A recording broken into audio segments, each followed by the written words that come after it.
Unity Online Radio, the voice of an awakening world.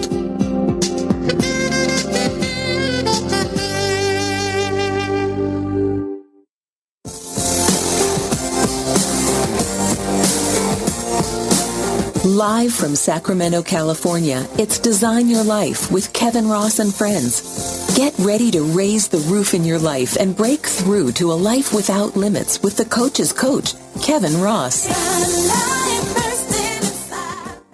Welcome to Design Your Life with Kevin Ross and friends, where we gather every Wednesday to inspire and empower you to design and live the life of your dreams. I'm your host, Kevin Ross. My friends call me Rev Kev, and so can you. I'm the senior minister of Unity of Sacramento, where we live stream our services every Sunday at unityofsacramento.com. Make sure to plug in and be a part of an amazing community that's designed to support you with being all that you were created to be. Whenever you're with us, you're right at home.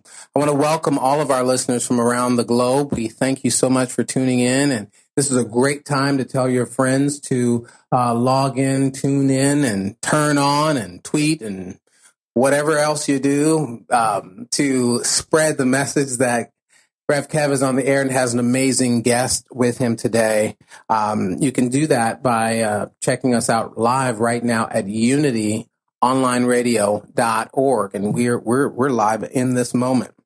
I want to give you a quick reminder. We are getting closer to our upcoming Designer Life Experience retreat with me. I am so looking forward to having some in-person time with you. And I got to tell you, I continue to be amazed and inspired by the reach of this program and how many of you are actually listening. It would be so great to have the chance to meet you in person and to do some work with you, to create a space with you that will support you with getting in touch with your purpose, getting a clear sense of what your purpose is, helping you to uncover your passion.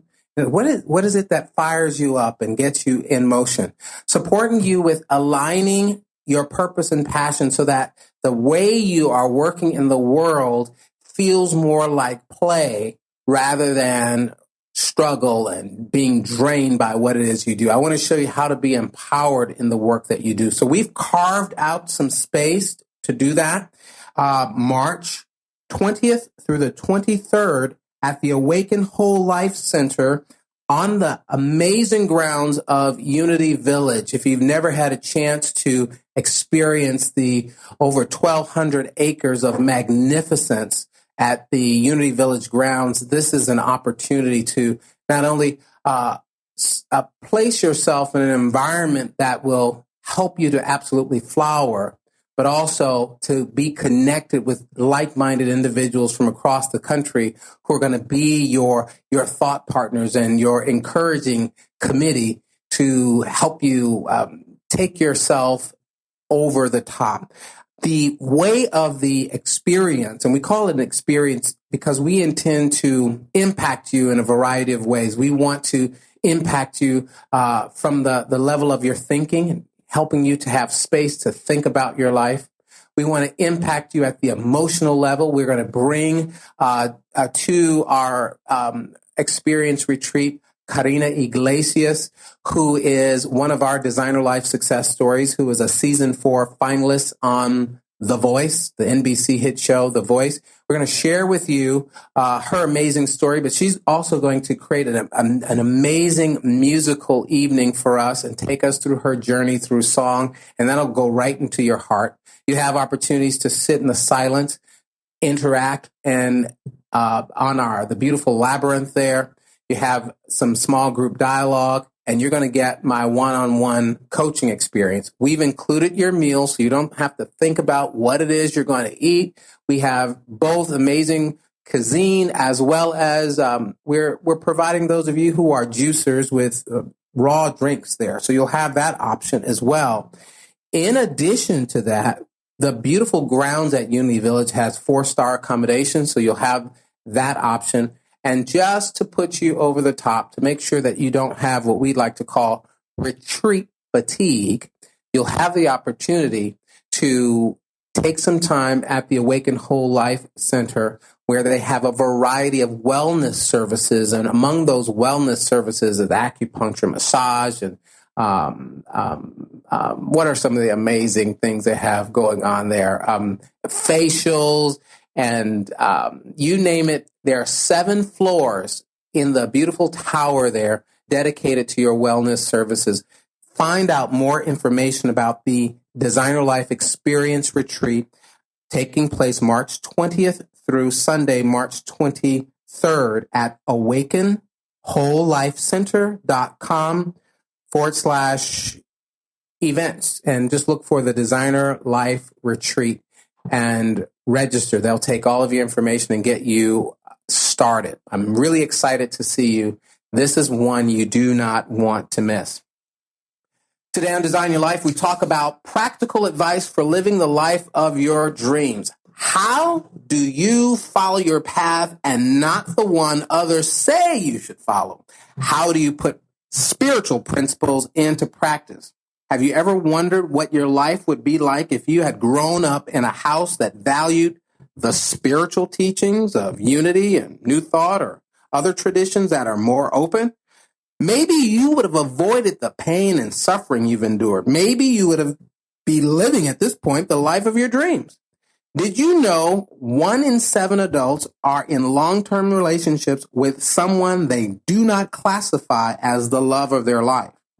73% of Americans say they have made do with their partner because their true love slipped away through their fingers. Have you thought about that for a minute? I think that's something to ponder just for a moment. So today on Design Your Life, we are thrilled to take up this conversation and witness how you can begin to be congruent with the life that you design and desire. This week, we are pleased to welcome the daughter of spiritual master teacher, Wayne Dyer. She is one of 8 children of Wayne, and she grew up in a household surrounded by progressive spiritual principles, although that did not protect her from the ups and downs of life. She recently completed her master's degree at the University of Florida, focusing on human trafficking. She co-wrote the book, Don't Die, with music still in you, with her father. It's my pleasure to welcome to Design Your Life, Serena Dyer. Welcome, Serena. Hi, Rev Kev. Thank you for having me. I am so glad you're on our program. Obviously what you're talking about is very important, and we've got a nice little mixture here of things we're going to talk about today. But I have to go ahead. We have to get this out of the way, okay? You know, we got to ask you this question so that we can put that behind us and get on with the rest of the interview, okay? Yep. What was it like to grow up as the daughter of Wayne Dyer? Well, I definitely get this question a lot. It's actually why I wrote this book, so that I could just say, hey, go find my book. The answer's in there. No, I'm only kidding.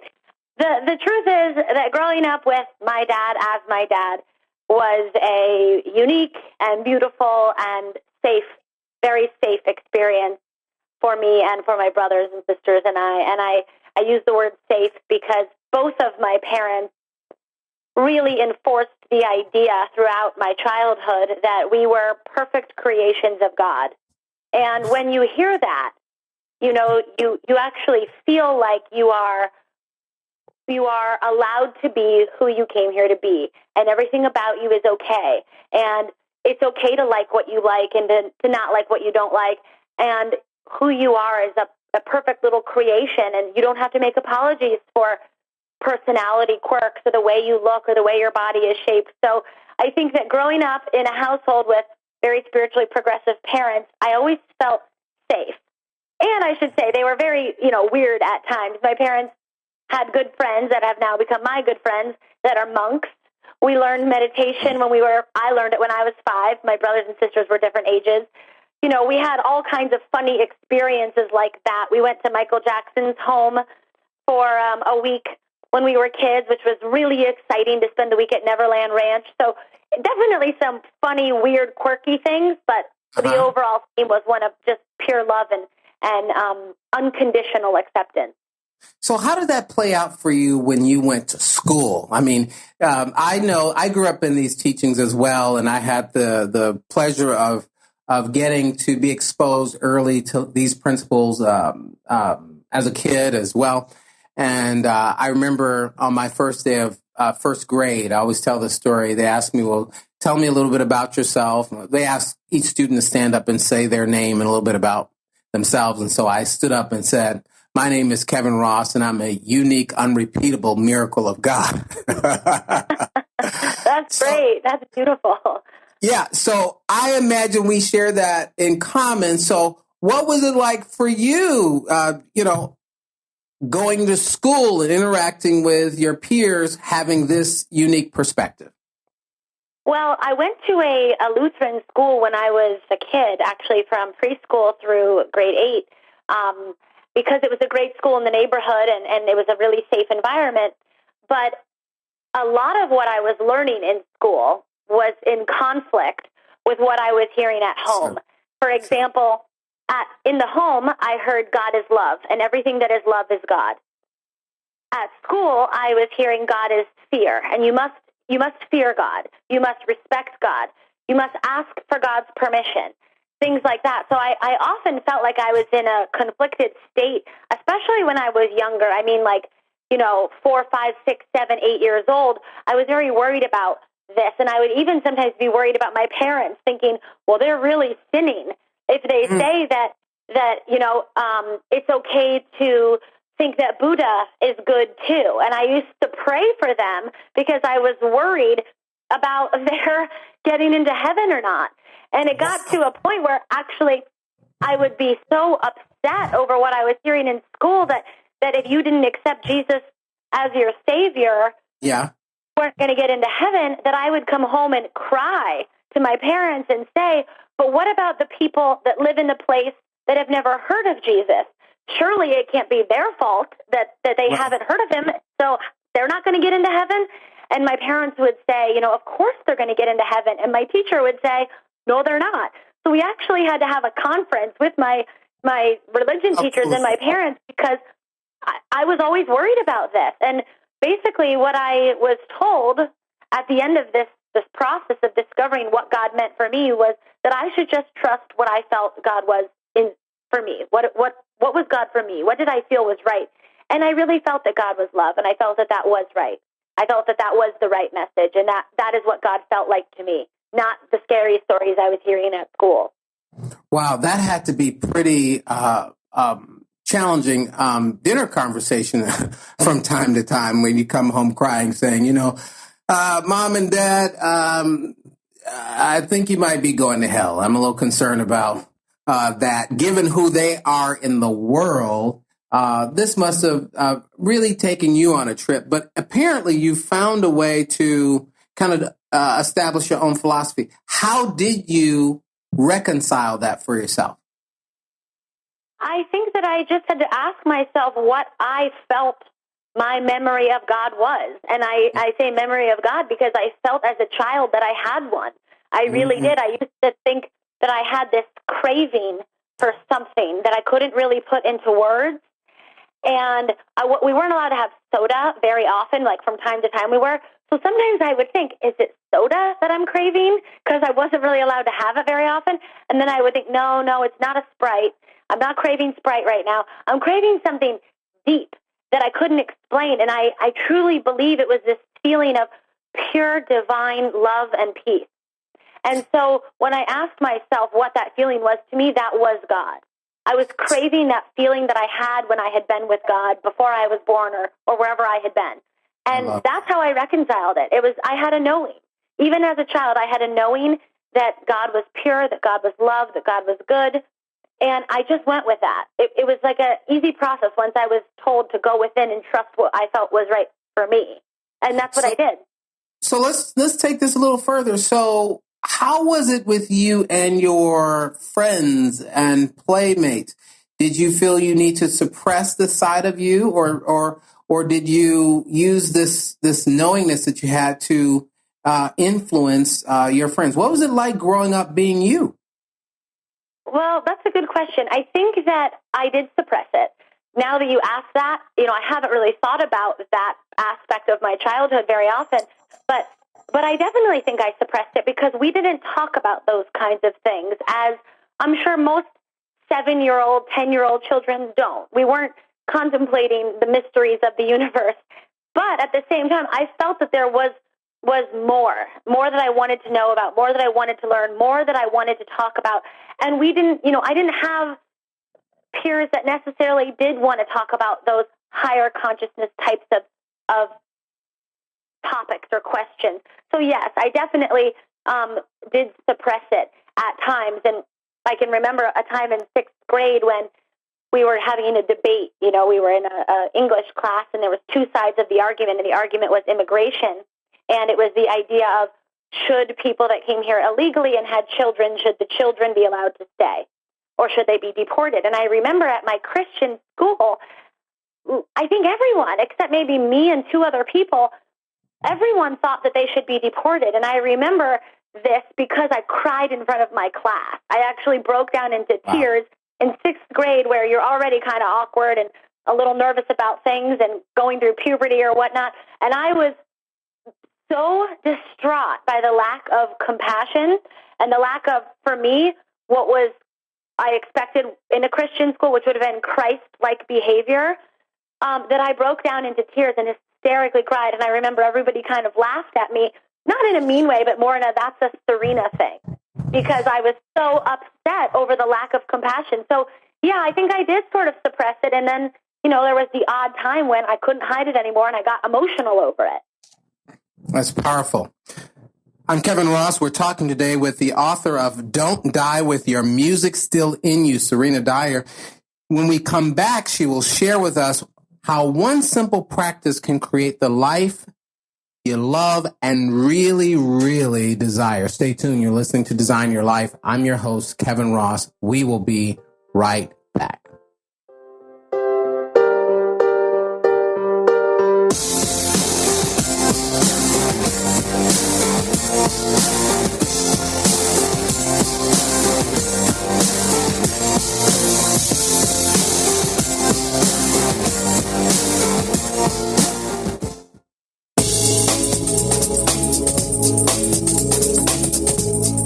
It takes you to power Unity Online Radio. If you'd like to make a positive difference in the world, you can by contributing to this global ministry. Unity Online Radio relies on listener support to broadcast the messages of unity to an awakening world. To contribute, visit www.unity.fm and click on Donate Now.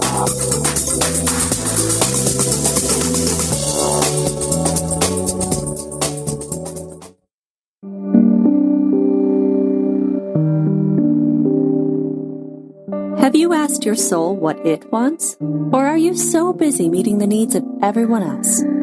Family, friends, children, bosses, that you haven't checked in with the part of you that matters most? Janet Connor asked this question and received an answer. Your soul wants 5 things. That's it. 5 things. Your soul wants to connect with Source, commit to values, serve a purpose, express itself creatively, and last, it longs to create a beautiful, abundant life. Janet Connor teaches 5 wisdom habits that meet those needs. You can take each course separately or register for the complete Your Soul Wants 5 Things series and receive $1,000 in bonuses for free. Visit janetconnor.com and explore all 5 courses in her signature series, Your Soul Wants 5 Things. Your soul will thank you.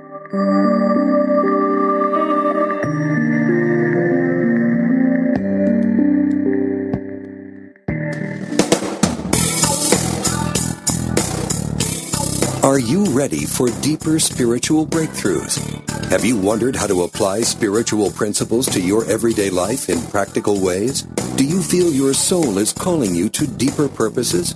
Join Reverend Galen McDowell live every Wednesday at 10 a.m. Central for Truth Transforms, a discussion on how God within you, as you, is the power to transform your life. If you really believe that consciousness determines your experiences and that you are an individualized expression of God, join us as we help awaken and transform the consciousness of humanity.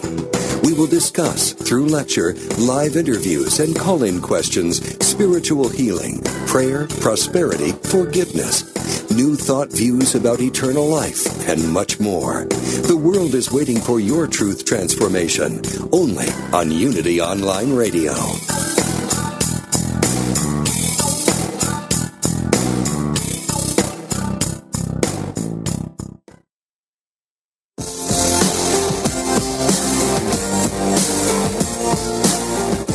You've been listening to Design Your Life with the Coach's Coach, Kevin Ross. We want to hear your story. How can Kevin help you design your life? Email us your coaching questions for Kevin at designyourlife@unityonlineradio.org. Like Kevin Kitrell Ross's official fan page. Get your daily design from Kevin. I'm Kevin Ross here today with Serena Dyer, a blogger and advocate against human trafficking. Her passion is connecting and sharing with others in a meaningful way to promote and maintain authentic self-expression. Serena is the daughter of well-known spiritual parents. She co-wrote her first book, Don't Die with Your Music Still in You, a daughter's response to her father's wisdom with her father, Dr. Dwayne Dyer. Serena is talking with us today about how growing up surrounded by spiritual principles has not saved her from the heartache and growth and experiences that many of us have. Welcome back, Serena. Thank you. When we were over the break, we kind of looked at this kind of had a discovery, and that was that still today you struggle with kind of suppressing this spiritual dimension of yourself and these powerful questions and insights that you take yourself through, but you struggle with opening that up to your inner circle. And I want to ask you, why do you struggle? You know, I think it's something that I have become accustomed to keeping private over the years. And I think at times I have a fear of sounding cheesy or a little bit too interested in spiritual topics. So usually my friends and I just don't talk about these kinds of things. Even though they're there, they're present for me, it's just not a topic of conversation for us, funny enough. So what is the topic? I mean, what is so gratifying about these relationships that you have that what seems to be the core of who you are gets left out? Well, I think that it's not that it gets left out. It's just not a focal point or something that's stressed. I mean, my friends all know that I meditate, for example. They know that I had a very quirky upbringing with different principles than maybe the average person is raised with. I don't mean average. I mean like the across the board type of person was raised with. The non-spiritually progressive household person might have been raised with. So I guess with my friends and I, it's really more that we just talk about normal things like, what are you doing today? What are you cooking for dinner tonight? How was your trip? Instead of, do you feel that we attract things into our life versus do we feel that things are happening to us without our consent? You know, we don't have those kinds of conversations. We have just much more normal 28-year-old girl conversations, really. Cool. And I don't want to take that from you, but do you think that there's room in your friendships for you to forward some of the kind of conversation that you talk about in your book and some of the things that may be a little more repressed within you? Yeah, I do. I think that there is room for me to bring in some of the ideas that I hold so dear to me, ideas like our thoughts create our life. And when I hear one of my friends, for example, that said, just my luck, I never get a parking spot, I actually said, oh my gosh, you cannot say that. You have to say, I have such great luck, I always get parking spots because I do that and it works. So in the little ways, I do kind of try and mix it up and throw it in a bit, but just not in big ways. So I think that's awesome. And I think that as you, and you know what, I'm just going to say it. I think as you and I and others like us begin to find each other and kind of pop off the grid a little bit, and I think we will be able to build a groundswell of a new conversation that can help to shift some of the less progressive things that tend to keep people in cycles where they are stuck, where they're struggling, where they stay depressed. And I think we have something special. I think you have something special. I think I have something special. I think we're beginning to find each other. And as we do that, I think we'll be able to forge more, have more confidence in our inner circles. Now, just to go back a little bit, so tell us then, as you were interacting with your father, I'm sure that there were not always easy times. Tell us of a time when you were having a tough time in your life and something your father taught you really helped you make it through. Okay. Well, a few years ago, I was going to graduate school, and I realized that I was about to graduate from graduate school, and I did not have a plan with what I was going to do with my life. And that was really scary to me because up until that point, I had always been a student. And you get some credibility when you're a student. You know, you're studying, you're in college, you're doing something great, and people respect that. And I was really caught up in people respecting that. And the idea of no longer being a student seemed terrifying for me because I didn't know what I was going to do, and I had no plan, really. I really didn't have a plan. So I enrolled in law school because I thought I'm going to become a lifetime student, and I'm just going to prolong this real-world thing. So I went to law school. 6 weeks into law school, I realized I made a huge mistake. I never wanted to be a lawyer. I knew nothing about law school. I just was not wanting to be there. And I felt like I was getting to a point where I started to get sick all the time. I had bronchitis, I had pneumonia, different things like that. I just started to get sick. And my dad said to me something that I never forgot, which was, every day you go somewhere that you hate, you're always in a state of dis-ease, and you're bringing disease literally into your body from allowing yourself to stay in that state.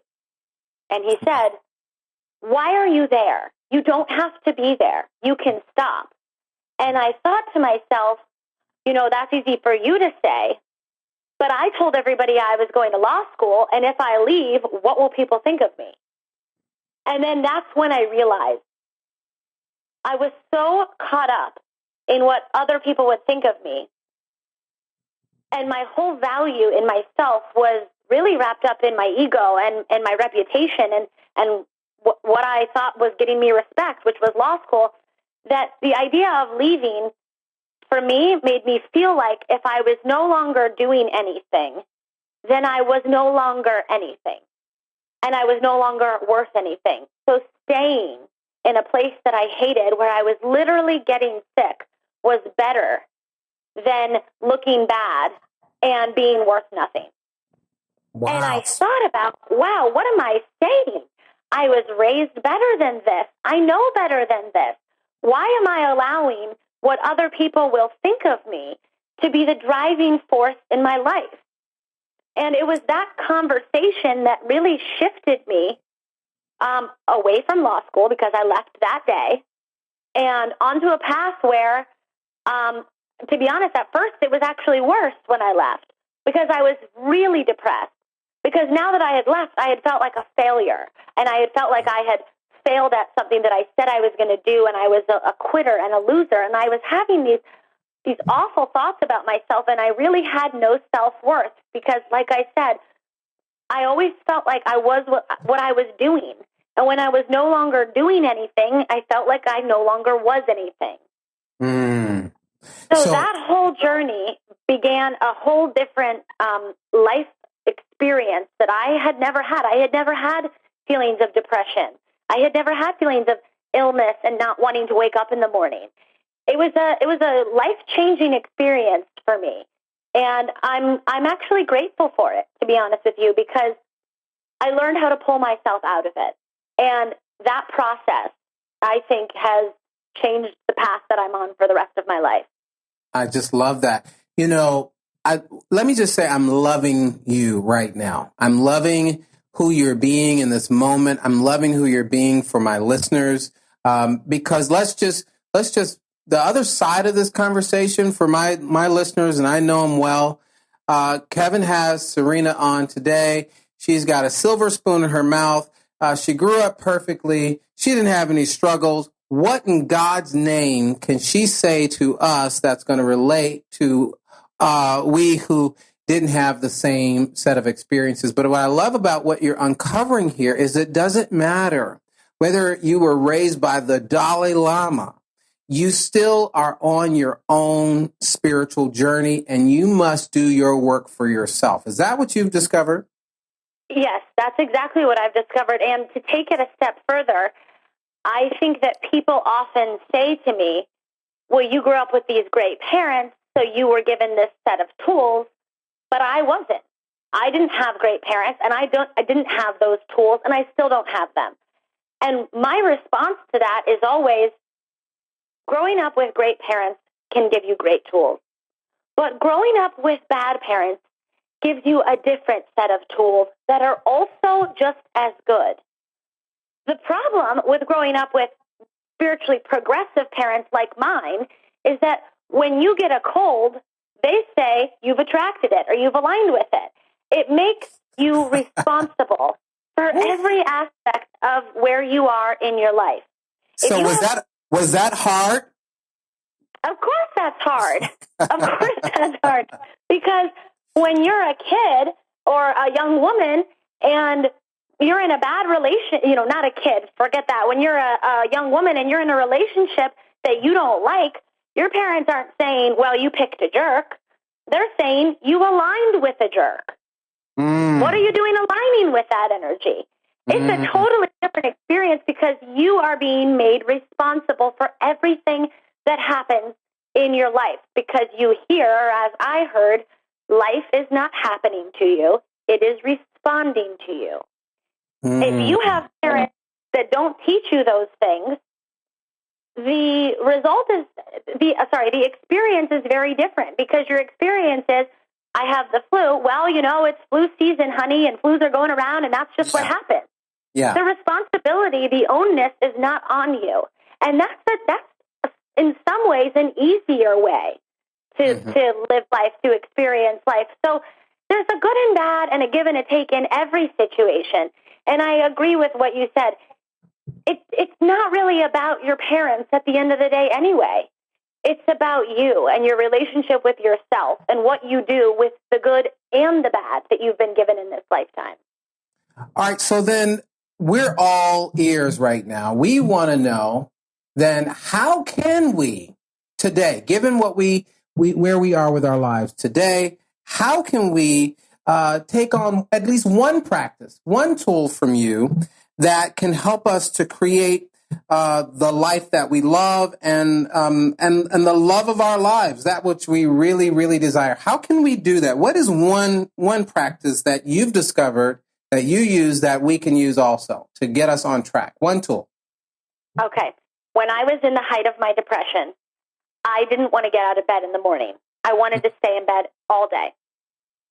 And one thing that my dad told me came directly from Neville, who said, you have to assume the feeling of your wish fulfilled.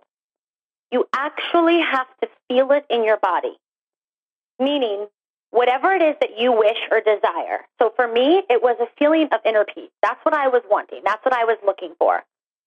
My dad told me that I needed to take the last 5 minutes before I went to bed, and rather than contemplate everything that went wrong in that day and every reason why I didn't want to wake up the next morning, instead of doing that, I needed to take the last 5 minutes before I went to bed, not scroll through Facebook, not read things online, and contemplate the feeling The feeling, the actual feeling in my body of what it would feel like to have my wish fulfilled.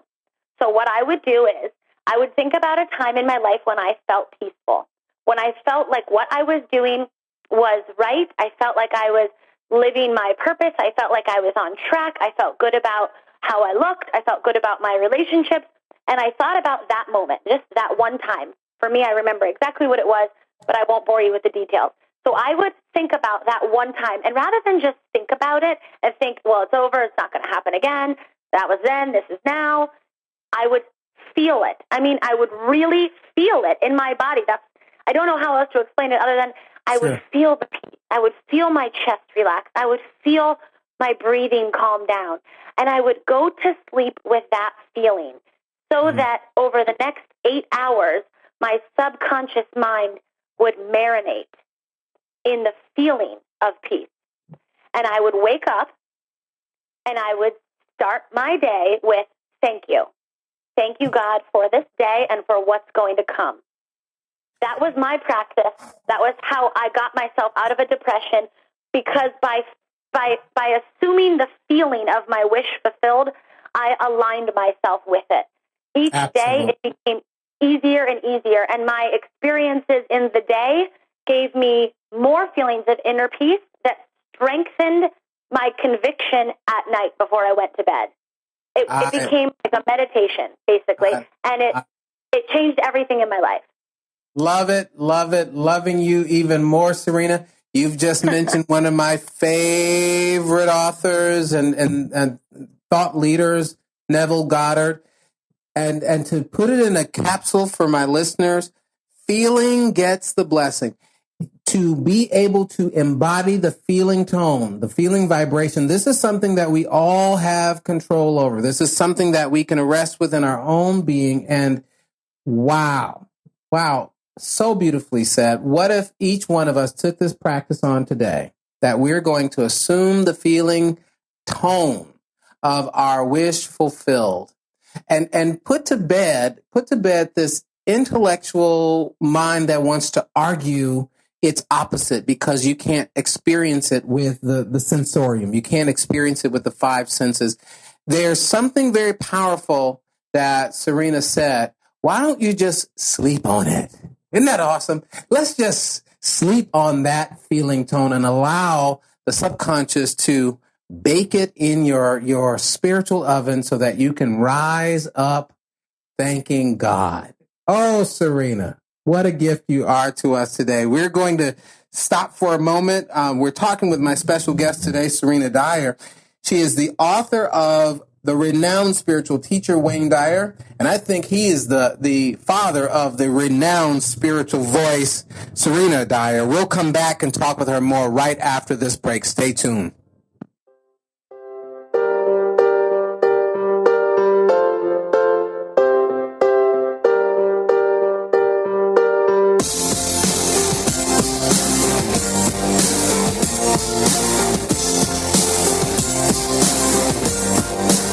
Wellness expert Dr. Michelle Robin on healthy living. In the game of wellness, there's some basic habits that you need to embrace in order to live a well life. In her book, Wellness on a Shoestring, Robin shows you that complete wellness of body, mind, and spirit doesn't have to cost a fortune. Client Eddie Penrice turned his health around with Dr. Robin's 7 Habits for a Healthy Life. I've got to say my body just embraced the change. Besides feeling better, looking better, thinking more clearly.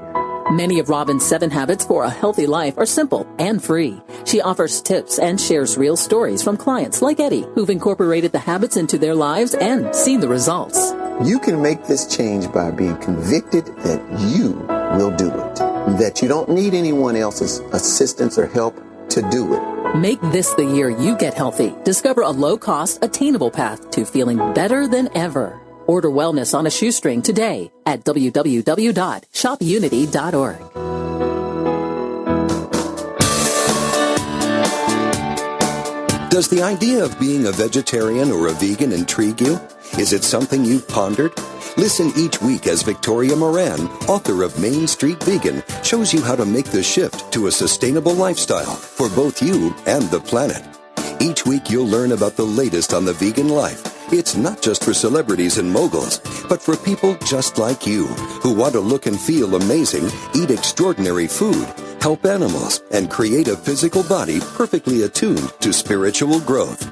Guests will range from Unity ministers to vegan authors, activists, physicians, chefs, and even some of those glittery celebs.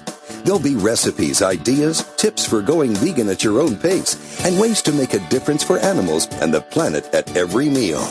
Tune in Wednesdays at 2 p.m. Central Time for Main Street Vegan, only on Unity Online Radio, the voice of an awakening world.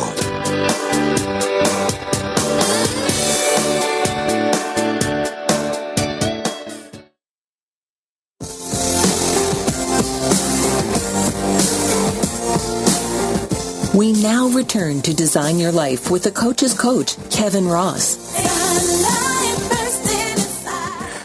We're joined today with Serena Dyer, author of Don't Die With Your Music Still In You, which she co-wrote with her father, Dr. Dwayne Dyer, as a reflection of how growing up surrounded by spiritual wisdom and teachings made a lasting impact on her life. Serena is a South Florida native who learned how to put the spiritual wisdom of her upbringing into practice in her own life.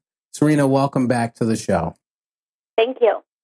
So this is phenomenal content. You gave us one other practice. I heard that you also use vision boarding, and I heard that you used it to attract your man. Is that true? The man?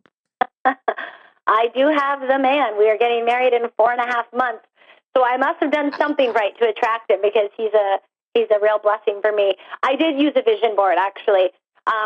It was the start of 2009, and I had decided that 2008 had not been a great year for me. And I had decided at the onset of 2009 that 2009 was going to be my year. And my friend and I did this. We would say, so fine in 2009, 2009, you're mine. We had all these different sayings about the year 2009. And I actually made a vision board at the beginning of that year of all the different things that I wanted to begin to align with so that I could bring them into my life, like love, inner peace, health, fitness, higher learning. I had some nicer things on there. I think I had a picture of a yacht on there. I had some really elaborate things. But the point was I wanted to just start to focus on what it is that I wanted my life to start looking like. And I put on there the word dream man. And then I wrote underneath qualities: intelligent, worldly, well-traveled, compassionate, sexy. I had all kinds of things written on this vision board about the man I wanted to attract. So what am I doing? What am I doing here then? All of those qualities. Well, that sounds like me. I didn't say I was a musician. I can't meet you in California when I'm in Florida. Go on. But the funny thing is, I started this in January of 2009, and February 5th, I met my fiance. 9 days later, he asked me to be his girlfriend, and now we're getting married. So it worked fast. Wow. So now, ladies, it's worth a try.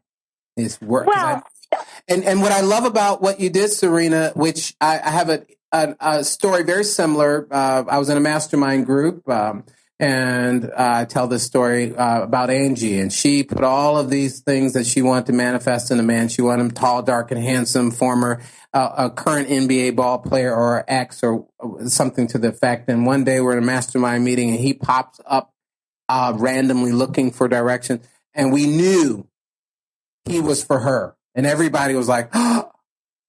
They began to date. They had an attraction. It went on for a while. But you know what she left off, Serena?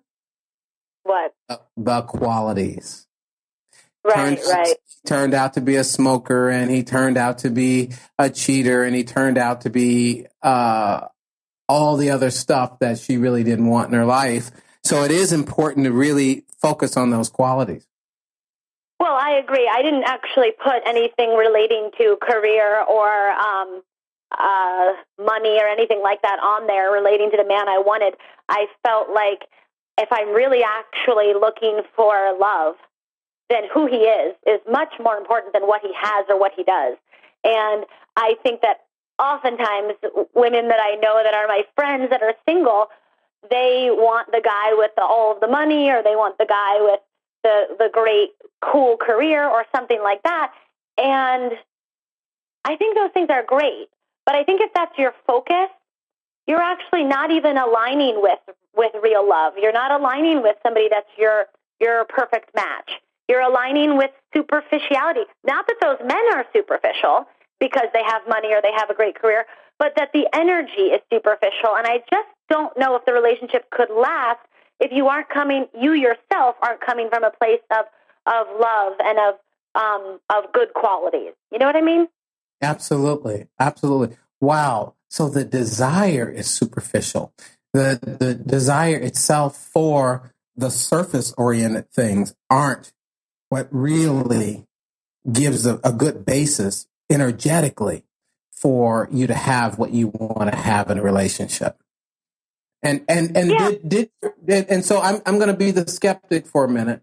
The lady who's listening saying, okay, but does your man have some money? Is he attractive? Does he have all that other stuff? Did he come with the other stuff outside of the qualities? You say. Yes, he did. He came with personal wealth, success, an independent career, a great body, a handsome look, great dresser. He came with all those qualities. But I believe that I aligned with him because that wasn't what I was searching for. I was searching for a connection. It's a bonus that he has those things. Trust me. And that works out. I would. What? That works for you, huh? Yeah, I mean, I love him. You know, when I said yes to our first date, I didn't know any of these other things about him. I just felt the connection.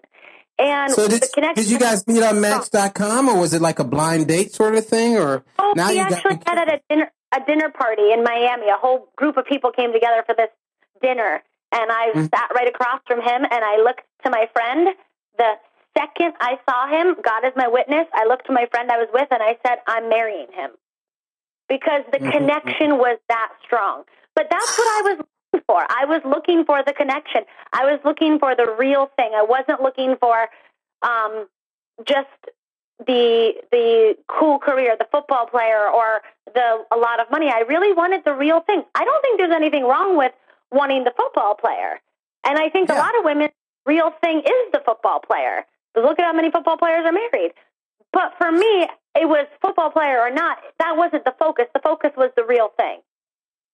So now, and I get that. So everyone who's listening, let's seek out the true qualities that would comprise love in your life, and then you'll be a vibrational match to draw that to you, plus the bonus. So here's something else you manifested for us who want the toys of life. You manifested a Mercedes. Now I'm thinking your rich dad would just write you a check to give you that Mercedes, wouldn't he?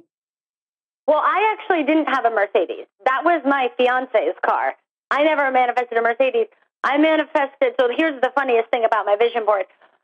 On my vision board, I wrote Dream Man, and then I listed all these qualities. Well, then I posted a picture of a Mercedes because I wanted a nice car. What's funny is that Mercedes picture and Dream Man are right next to each other. So I think that somehow in this funny universe, I got a Dream Man with the Mercedes because I never got the car. How cool is that? Right. I never got the Mercedes. I got to drive it all the time. So that's cool, though. I think that's awesome. Yeah. That works, too. How about that? Right. And I never got the yacht. But he had a friend, you know, he and a friend had one that they were kind of had this deal with for a little bit. So when I first started dating him, we had access to a yacht. So I never actually got to own the yacht, but hey, I wasn't really looking for the yacht anyway. I was really more looking to just go yachting sometimes. I had a place, I used to live in Florida, and we had a place called the Grandview Palace. And it's right on the water there where the bay meets the ocean in Miami. And our backyard was literally a bay. And there was nothing but yachts and sailboats and all of that. So, and what I discovered about all of that is owning the yacht is not necessarily the thing you want, but to be able to play when you want to play in one of the yachts or the sailboats, because there's something to maintain. I've come out and actually seen them sunk under. So be careful what you ask for. Well, and the thing I want to say just about this is that I don't think that I got my person that I'm going to marry because I just put it all down on a board and I just attracted it because I wanted it. I really think that I aligned with it. I think that I am somebody that lives abundance, meaning I work for 3 different organizations for free to raise money for anti-human trafficking. I think that I'm somebody that lives a lifestyle that believes in sharing abundance. So I believe I aligned with a man that had wealth because I was aligned with living in the energy of abundance. I don't think that I got a man that was physically fit because I sit around and eat Cheetos. I think I aligned with it because I put some effort into being physically fit myself. So I often hear this, people say things like, well, I'm just going to manifest these things into my life because the secret says that if you want it, make a vision board and it will happen. I actually think that you have to become it to get it. Absolutely. I think that you have to become it. It's like the prayer of St. Francis. I don't think that it's just a prayer. I think it's a technology. St. Francis didn't write, God, I need some peace. Please give me a little peace. There's no peace in my life. He said, God, make me an instrument of thy peace. Yes. He said, let me become what it is I am seeking. And I think that that's the key. I think that's the secret, the real secret. Yes. Becoming a vibrational match for the thing that you want to attract. So if you're looking for the perfect mate, hurry up and get perfect.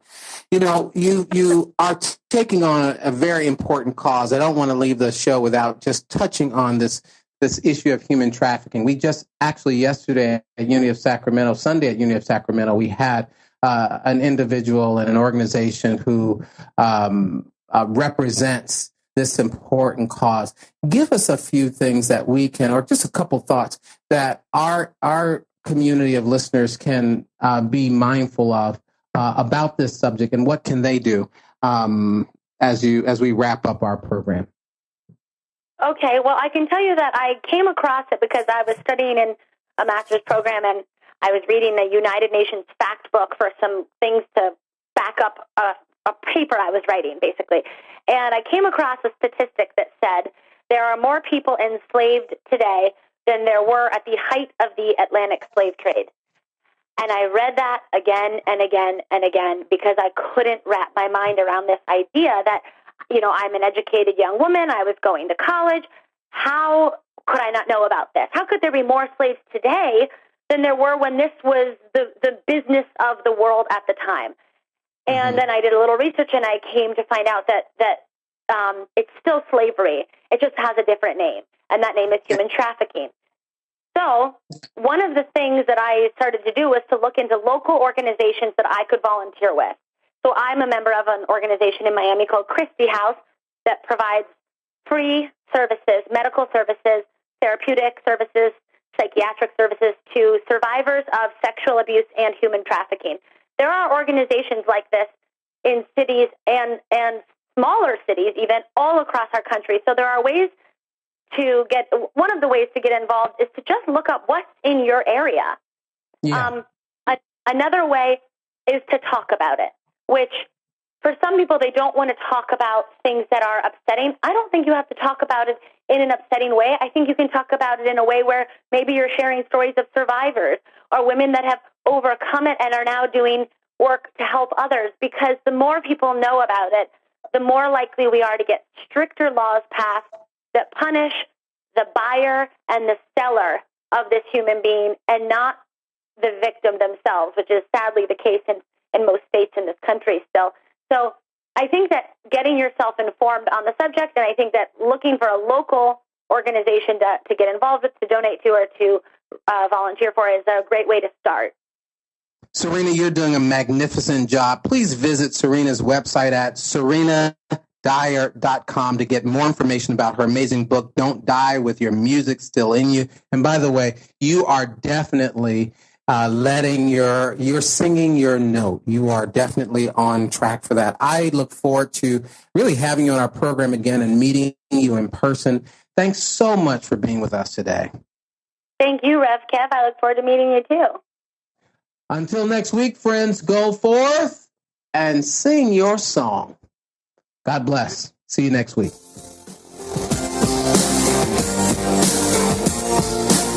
Thank you for tuning in to Design Your Life with Kevin Ross. Join us every Wednesday at 4 p.m. Central for another life-changing episode. This program is brought to you in part by Unity of Sacramento, live streaming every Sunday online at unityofsacramento.com.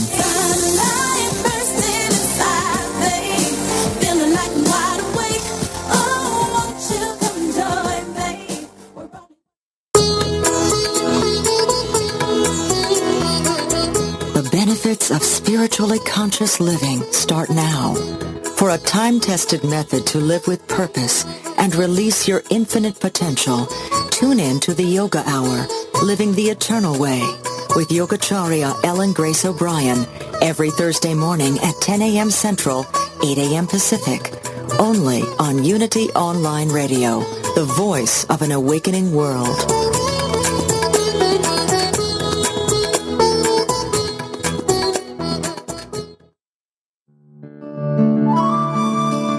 Inspiration only takes a moment. As Reverend Felicia Blanco Circe points out in her book, Do Greater Things, there is the potential for joy, wholeness, and expansiveness designed into every moment. And the miracle is when we recognize the constant presence of these qualities all around us. Once we see what is possible, our lives then begin to change. This meditative moment is brought to you by Unity.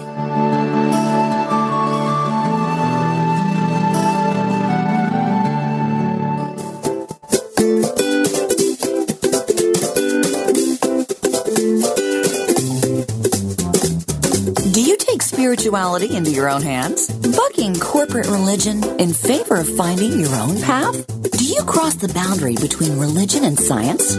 Or between religions themselves? Do you like a dose of humor with your truth-seeking? If you answered yes, you're what we call a holy rascal. Join Rabbi Rami Shapiro for How to Be a Holy Rascal, Wednesdays at 11 a.m. Central. Rami and his guests will engage in lively, humorous discussions about what it means to be a spiritual human being in the 21st century. How to Be a Holy Rascal, Wednesdays at 11 a.m., only on Unity Online Radio, the voice of an awakening world.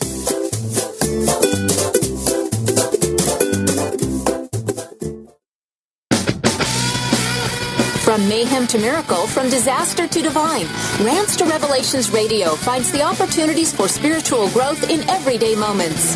Drawing from current headlines to pop culture, Reverend Ogun blurs the lines between the sacred and the profane, bringing meaning to the meaningless, with guests who are dedicated to transforming the world for good. Join Ogun live every Wednesday at 9 a.m. Central for Rants to Revelations Radio.